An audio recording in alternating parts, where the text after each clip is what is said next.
something that just gets your heart rate up higher than it is right now, but not so high that you get breathless, right? This kind of like sustained, like feel good level is what I call it. You could go forever, and then when you get done with it, feel vitalized, not spent, okay?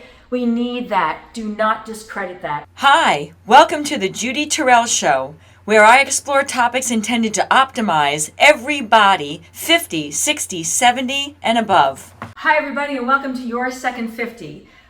Today, I am going to talk about what is the right balance of exercise for over 50 men and women that is going to result in increased health, longevity, vitality, and living in your just right size body from a weight management perspective. Welcome, everybody. My name is Judy Terrell, and I am a nationally board certified health coach, a holistic certified nutritionist. I am American College of Sports Medicine certified exercise physiologist. I just finished my 13th full Ironman triathlon in Kona, Hawaii, where I successfully completed the World Championships, and I am 62 years old myself. I have been coaching clients for 43 years, and it is my passion to help clients to reach their optimal health, not just for their 50 plus, 50, 60s, but investing in their 80s, 90s, and then hopefully 100 and 110, right? Not, living in a body and brain that is depreciating, but one that is, we're aging, but is optimal and fully functioning till the day we die, all right? That is my agenda, that is my goal, and you are now in this video with me where I'm going to talk about what is the right exercise, because there's all sorts of information that's out now, influencers and science studies that are specifically focusing in on one type of exercise, and we're getting all this information, and when I'm working with clients one-on-one, what I'm getting from them is complete confusion. It's like, this person says do this, and this person says do the direct opposite, and you can't do both, and they're both saying that they're necessary, and I'm just getting more and more confused. I'm in postmenopause, I'm being told I need to lift really heavy weights, but I've got joint issues, I'm a male, I'm in my 80s or 70s, my testosterone is low, I don't have much energy, I don't want to do the heavy lifting, but am I supposed to do the heavy lifting like the women are supposed to do? And it's just question after question and confusion after confusion. And so I want to clarify what is the right thing to do in this video right here and right now, okay? And, in doing so, I'm going to enter into that information right now. Unfortunately, it is not just do this one thing and it's going to work, right? Because we are living in a, highly matrixed, multi-system functioning, vehicle, which is absolutely amazing. But, you're not going to be able to pull out one thing and say, just do this and it's going to optimize you. And I think that's where the confusion lies. We're looking for the simple answer. Not that what I'm going to tell you isn't simple, but it is not just one factorial, okay? All right, so let's talk about exercise, because that's what this video is about. There's three main types of exercise. There is strength, and you've got to be using some sort of resistance, whether it be gravity in your own body weight or bands, elastic vehicles of some sort, tubes, dumbbells, barbells, kettlebells, picking up rocks, whatever. Something that is more resistance than just your everyday resistance of getting up and moving your own body weight. That is going to cause muscle strength, muscle endurance, muscle power, muscle growth, muscle toning. All those things go into the strength and resistance training type of exercise. We need that, okay? But we need more than just that. Then there's cardiovascular exercise, and that is anything where you're getting your heart rate above what it is like right now at rest. And there's a continuum, of course, low to high. And you're doing it for a sustained period. Anywhere, I tell people 10 minutes or longer, right? So your heart rate's up, your breathing rate is up. Why do we do that? A, it burns more calories in the moment, all right? Having more muscle in your body is going to burn more calories over the course of every 24 hour, but 1 pound of muscle only burns 35 more calories per 24 hours.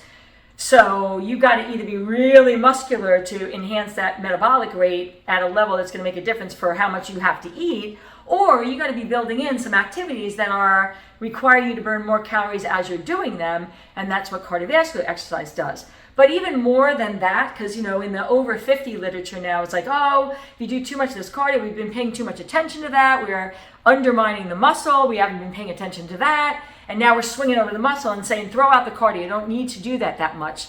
I disagree. Because what are you going to get from the cardio in addition to the calorie burning, which we need, because we're not active enough in current 21st century America for sure. And as we're aging, I can say this for myself, I'm a very active person. But even as I'm aging now at 62, when I get the opportunity to sit, I sit, okay?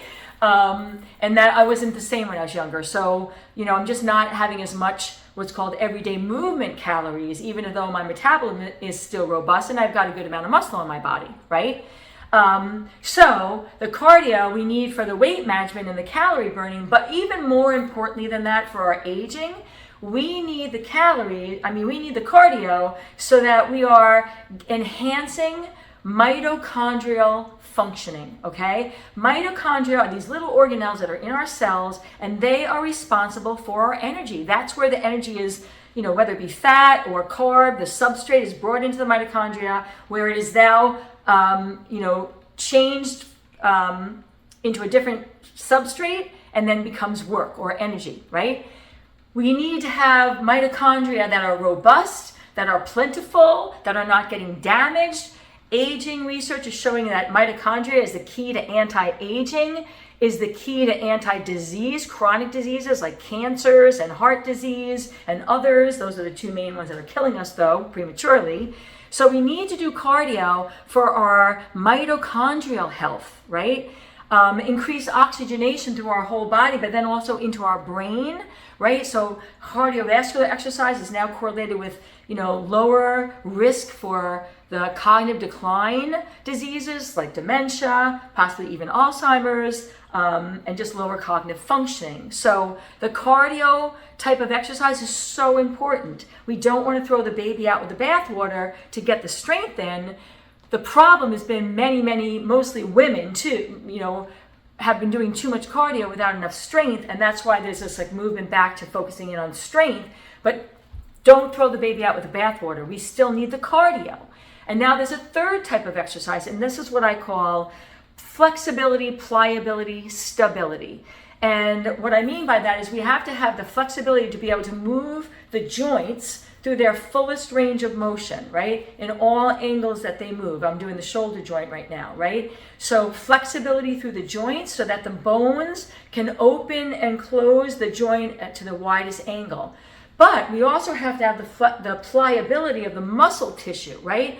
So if you can't raise your arm over your head, most likely it's because the muscle tissue has gotten so tight that it can't go to that range anymore. If you can't lift your leg up this high and your stride is getting smaller and smaller as you're walking, it's because you've lost the pliability of the muscle tissue to be able to take it through its bigger range, right? And the more we get less and less and less of that, of course, then you're going to get muscle atrophy as well. But it's the decrease of the flexibility and the mobility, the muscle tissue range and the joint range that leads to then the muscle decline, because you just can't move that much anymore. It's almost like getting locked up in your own body, right? When you have tried all the programs and done all the right things, and yet you still can't lose the weight that you're trying to lose, and you're a male or female over 50, now is the time for you to look into my program, YourSecond50.life. It includes online video support. You can download video and PDFs for an eating plan and exercise plan appropriate for over 50. It includes group support on a monthly basis, and perhaps even more importantly, it includes weekly individualized coaching specific to you. Having the generalized plan is a good thing. I have helped literally thousands of people to lose weight over the 43 years I've been in practice, and I'd like to help you too. So that's flexibility, pliability, and stability. And the stability comes because if you can't, take the fullest range of motion, then you are going to be less apt to stabilize yourself because it's almost like you can't balance. You don't have the ability to adapt, and then you fall, right? So stability is really important, and it's related to the pliability, flexibility, and strength, but it's more related to the flexibility and pliability. So we have these three main categories of exercise, and here's where I think the flaw is in what I'm seeing that's being put out, social media, the medical world even, and the science journals that are coming out, because it's very difficult to control for all three of those things. So the science that we're getting, they are going to go into one of those realms and then control variables and stay in this very, very reductionistic study, and then come out with conclusions that are going to be true for that limited perspective. But when you put it back into real life, it's going to be unbalanced, right? And that's where I'm going with the strength work right now. So yes, everybody over 50 needs to have muscle mass on their body. Muscle is the organ of longevity, absolutely. If you are deficient in that, muscle, it's going to be like being deficient of your heart, having half a chamber, or your kidneys, right? We need muscle on our body so we can be moving ourselves through time and space when we're 90 and 100 and don't need wheelchairs and assistance, right? Muscle, so important. So 2 times a week, you should be hitting muscle groups, a push and a pull for your upper body, a hip hinge, and a squat of some sort for your lower body. And we've got to be doing 2 times a week with enough load that you're going to your failure. And that might be just your body weight when you first start out, right? Or it might be 200 pounds, if you're in your 60s and have been doing it consistently. But wherever that is for you, you need to be doing muscle work twice a week, maximally 3 times a week per body part, right? You can split it up and do it every day, but you can't do every single body part every day because now you don't have enough recovery time. So 2 to 3 times a week, some sort of 4 main exercises, compound movements where you're moving your 2 joints at one time. So you're getting all the muscle groups involved and not having to isolate the smaller ones by themselves, which takes more time. You got to do that. But in addition to that, I'm going to go over here, the flexibility, pliability, and stability. If you are not doing something for that every single day, you will get injured doing that strength work. Okay? So on a day-to-day basis, every single day, you should have 5 minutes where you're doing something where you take your arms all the way up to the fullest range of motion they can. You're stretching out your shoulders in the front because this is where we get the tightest. You're laying down the ground and pulling your knee up to your chest. You're able to do like forward leaning, so you're stretching the hamstrings. Yoga is good for this. Pilates is good for this. Sports stretching is good for this. You can go on YouTube, get free stretching videos for 60, 70, 80 that are safe. But if you're not doing the flexibility piece on a daily basis, then you are going to get hurt doing the other 2 types of exercise, or you're more at risk of getting hurt.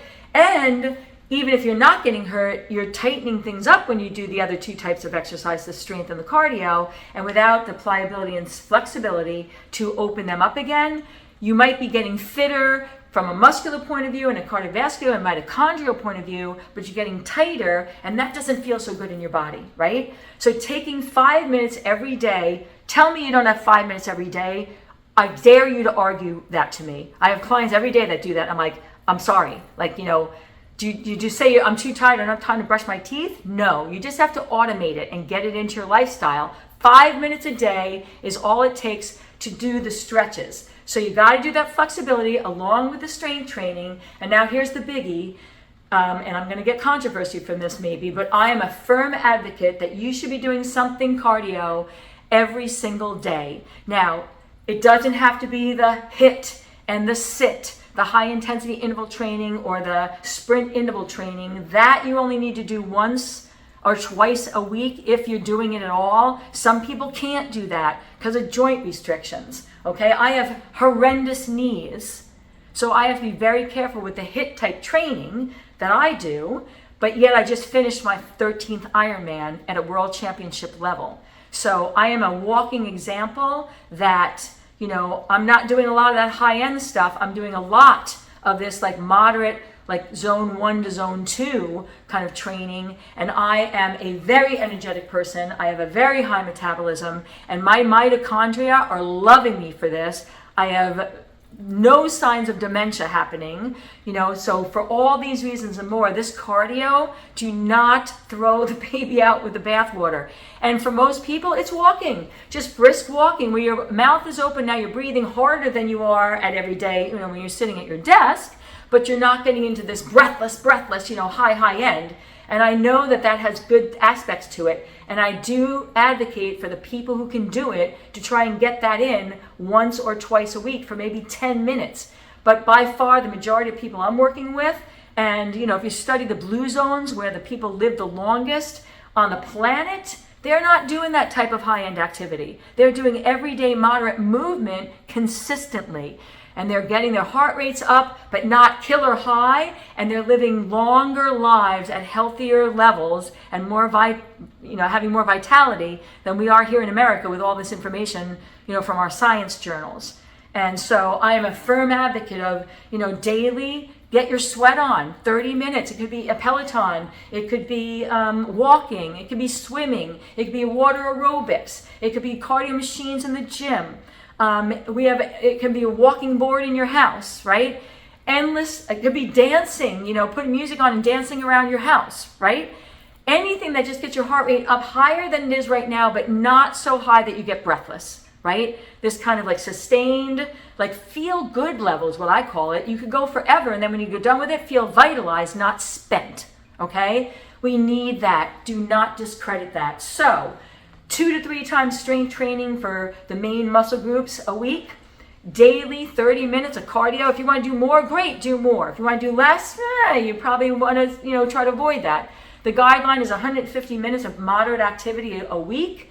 If you break that into 30 minutes, that's 5 days a week of 30 minutes. I'm saying 7. We sit too much. We don't get enough steps in our everyday life. So I'm saying 7. Get that cardio in and not, pepper in the sprint interval, high intensity HIIT intervals once or twice a week if you want to. And if there is some science to show that is good, but that's the cherry on the top of the other cardio. And then daily stretching, 5 minutes, open up those joints, especially in the shoulders and the hips, because those are our 2 most mobile joints. And if you keep those open and pliable, you're going to feel good in your body, right? And avoid these tendinitises and, stenosises and the musculoskeletal issues that we're having at a skyrocketing rate, not because genetics has changed in the last, 25, 40 years, but because lifestyle has. All right, everybody. If you feel like I'm somebody that you'd want to work with, join my community, yoursecond50.life, to get more insight and tips like this and so much more about weight management, health, fitness, vitality, and longevity. I welcome you to my community, everybody, and I'll see you soon in another video. To some of my additional resources, I can be found at Facebook, Instagram, YouTube, and on my website, www.judyterrell.com.